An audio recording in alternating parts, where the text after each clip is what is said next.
आज जैसा चार्ली ने बताया, हम लोग लगभग 2004 से बहुत लंबे समय से ये एनपीएस जब से लागू हुआ, हम लगातार लड़ाई लड़ रहे हैं। इसको समाप्त करके हमारी जो ओल्ड पेंशन स्कीम है वह ओल्ड पेंशन स्कीम लागू की जाए। उसके पीछे जो सबसे बड़ा कारण है कि हमें जो ओल्ड पेंशन स्कीम हमारी थी, सीसीएस पेंशन रूल 1972, इसके अंतर्गत हमें अंतिम वेतन मतलब रिटायरमेंट के समय जो मेरा एक कर्मचारी का वेतन होता है, उस वेतन का 50% पेंशन के रूप में प्राप्त होता है। यानी एक गारंटी युक्त पेंशन थी, गारंटेड पेंशन स्कीम थी, जो है आप जब सेवानिवृत्त होंगे तो आपको आपके वेतनमान का 50% पेंशन के रूप में मिलेगा। दूसरा, मूल्य सूचकांक से जुड़ा होने के कारण जो भारत सरकार की व्यवस्था है कर्मचारियों के लिए और पेंशनर के लिए, साल में 2 महंगाई भत्ता भी इसमें प्राप्त होते हैं। इस प्रकार जो है 50% पेंशन के ऊपर हमें दिए भी जो है महंगाई भत्ता भी, जिसको महंगाई राहत बोलते हैं पेंशनर के लिए, ये मिलती रहती है। लेकिन जो एनपीएस है जो हमारे कर्मचारियों के ऊपर लागू हुआ 1 जनवरी 2004 को, उसमें नॉन गारंटेड पेंशन स्कीम, किसी भी तरह की गारंटी नहीं है कि इसमें आप कितनी पेंशन मिलेगी। और अभी तक भारत सरकार का कोई भी विभाग आज तक ये नहीं बता पाया कि 60 साल में अगर कोई कर्मचारी सेवानिवृत्त होगा तो उसे कितनी पेंशन मिलेगी। नॉन गारंटेड पेंशन स्कीम, मूल सूचकांक से कोई संबंध नहीं इसका, एक बार फिक्स हो गई उतनी ही पेंशन उसको जो है आजीवन मिलती रहेगी। इस तरह की पेंशन स्कीम होने के कारण हम इस पेंशन स्कीम का 2004 से ही विरोध कर रहे हैं। आप सभी बंधुओं को पता होगा कि इस पेंशन स्कीम को लाने वाले, ये प्रश्न उठता है कौन इस पेंशन स्कीम को लेकर के आया। ये पेंशन स्कीम माननीय अटल बिहारी वाजपेयी जी की जो सरकार थी, राजग सरकार थी, उसने इसका सारा कुछ मॉडल तैयार किया। पेंशन के ऊपर जो बजट, जो पैसा खर्च होता है, उसको कम करने के नाम पर एक कमेटी गठित हुई थी और उस कमेटी की अनुशंसा के आधार पर जो है कंट्रीब्यूटरी पेंशन स्कीम एनपीएस के अंतर्गत जो है हम लोगों को लाया गया। उन्होंने 2003 में 22 दिसंबर 2003 को इस पेंशन स्कीम का नोटिफिकेशन जारी किया। भारतीय मजदूर संघ के विरोध को देखते हुए उन्होंने अपने उस कार्यकाल में नोटिफिकेशन के बावजूद भी इसको लागू नहीं किया और जो है भारतीय मजदूर संघ के प्रतिनिधिमंडल को उस समय उन्होंने आश्वस्त किया था कि आपकी जो आशंकाएं हैं कि गारंटेड पेंशन स्कीम नहीं है, इसमें कितनी पेंशन मिलेगी, ये कुछ निश्चित नहीं। सारी चीज़ों पर विचार विमर्श करके इसमें कुछ अमेंडमेंट करके आगे आने वाले समय में हम इसको जो है लागू करेंगे। उस समय इतना कह करके उन्होंने छोड़ दिया। और इसका एक एग्जीक्यूटिव ऑर्डर होता है जो भारत सरकार करती है, वो एग्जीक्यूटिव ऑर्डर अटल जी की सरकार ने नहीं किया, बीएमएस के दबाव को देखते हुए। 2004 में जो चुनाव हुए, हम सभी लोग जानते हैं कि चुनाव में माननीय अटल जी की सरकार का पतन हुआ और केंद्र में यूपीए की सरकार माननीय मनमोहन सिंह जी के नेतृत्व में गठित हुई। माननीय मनमोहन सिंह जी की सरकार ने इस पेंशन स्कीम को जो नोटिफाइड की थी माननीय अटल जी ने, उसको एज इट इज लागू किया बिना किसी संशोधन के, कोई परिवर्तन उसमें नहीं किया और उस पेंशन स्कीम को एक ऑर्डिनेंस ला करके उन्होंने जो है लागू कर दिया और लगभग 9 साल तक ऑर्डिनेंस के द्वारा ये पेंशन स्कीम कर्मचारियों के ऊपर लागू रही। 2013 में इस पेंशन स्कीम को कानूनी रूप देने के लिए जो पार्लियामेंट के 2 सदन हैं, राज्यसभा और लोकसभा, इस सदन ने भी पीएफआरडीए बिल ला करके उसको जो है पास किया। यानी 2004 में जो पेंशन स्कीम लाई गई, 2013 में उस पेंशन स्कीम को सरकार ने, यूपीए की सरकार ने कानूनी रोक दे दिया, लेकिन कोई परिवर्तन नहीं किया। और मज़ेदार बात है कि जो है बिना किसी विरोध के ये पेंशन स्कीम पार्लियामेंट में 19 सितंबर 2013 को पारित हुई। किसी ने भी विरोध नहीं किया। आज जो तमाम राजनीतिक दल इसको मुद्दा बना करके कि हमारे राज्य में अगर सरकार बनेगी तो हम ओल्ड पेंशन स्कीम लाएंगे, इस तरह का कर रहे हैं, लेकिन उस समय किसी भी पार्टी ने इसमें जो है किसी भी तरह का विरोध नहीं किया। अब ये पेंशन स्कीम लागू हो गई, उसमें तमाम तरह की गड़बड़ियाँ थी ना, जो है यूपीए की सरकार ने उस पर ध्यान दिया और जिन्होंने इसको तैयार किया था उन्होंने भी ध्यान नहीं दिया। लेकिन हम लोग लगातार कुछ चीज़ें उठाते रहे कि आपने जो है पेंशन स्कीम नहीं लाए, आप ग्रेजुएटी कैसे बंद कर दी। इन तमाम चीज़ों पर बहस होने के बाद जब यहाँ पर जो है दोबारा राजग सरकार माननीय नरेंद्र मोदी जी के नेतृत्व में बनी, उनके सामने भी इस विषय को लेकर के गए और उनको भी याद दिलाया कि ये पेंशन स्कीम माननीय अटल बिहारी वाजपेयी जी ने नोटिफाइड करने के बाद इसलिए लागू नहीं की कि ये गारंटीड पेंशन स्कीम है।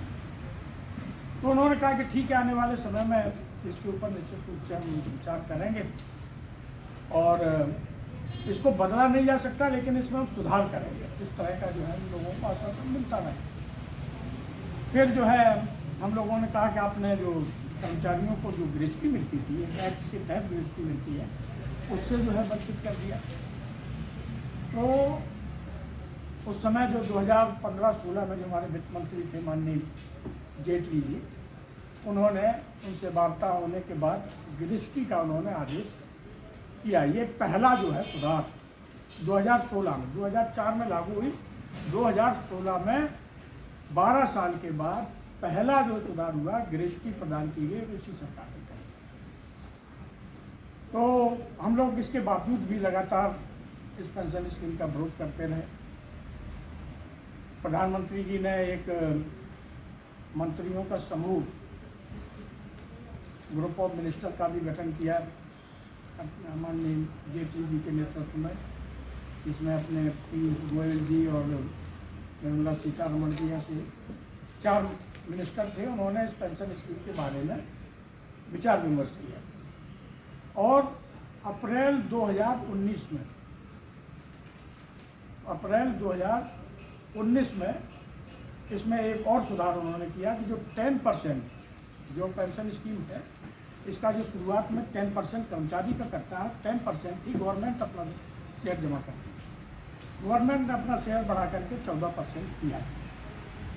14% करने के साथ ही साथ उन्होंने फैमिली पेंशन, जो एनपीएस के अंतर्गत जिन लोगों की मृत्यु होती थी तो उन्हें पेंशन के नाम पर कुछ भी नहीं मिल सकता। तो जिस सरकार ने ये भी किया कि आपका जो है फैमिली पेंशन पुरानी पेंशन स्कीम के अंतर्गत देने का निर्णय लिया कि हम जो है एक ऑप्शन दे करके जो कर्मचारी पुरानी पेंशन के अंतर्गत अपना फैमिली पेंशन लेना चाहता है तो वो भी व्यवस्था उन्होंने की। लेकिन इन सारी व्यवस्थाओं के बाद भी यह पेंशन स्कीम कर्मचारियों को इसलिए स्वीकार नहीं है कि इसमें किसी तरह की गारंटी नहीं है। और जो लोग सेवानिवृत्त हो रहे हैं, आज अगर कोई पुरानी पेंशन स्कीम का कर्मचारी सेवानिवृत्त होता है, लोएस्ट वाला, तो उसको कम से कम 9,000 रुपया पेंशन और उसके ऊपर महंगाई भत्ता मिलता है। लेकिन जो एनपीएस है, इसके अंतर्गत जो है कोई भी कर्मचारी रिटायर हो रहा है तो उसको 9,000 से बहुत कम 3,000, 4,000, भले जो है कहीं कहीं पर 2,500 इस तरह से पेंशन मिलती है और किसी तरह का डीए नहीं। तो हम लोग लगातार सरकार से कहते आ रहे हैं कि इस पेंशन स्कीम को समाप्त करके हमारी जो पुरानी पेंशन स्कीम है उसको लागू करो। काफ़ी कुछ व्यवस्थाएं आपने की हैं, लेकिन जो है उन व्यवस्थाएं जो है अभी भी कर्मचारी को संतोष प्रदान नहीं कर सकती, क्योंकि गारंटेड पेंशन स्कीम नहीं। लगातार हम लोगों ने आंदोलन किए, भारत सरकार को ज्ञापन दिए, अपनी तमाम मीटिंग्स करके रेजोल्यूशन पास करके दिए, लेकिन अभी तक मिनिमम पेंशन की गारंटी जो है या जो है ओल्ड पेंशन स्कीम इन्होंने लागू नहीं की।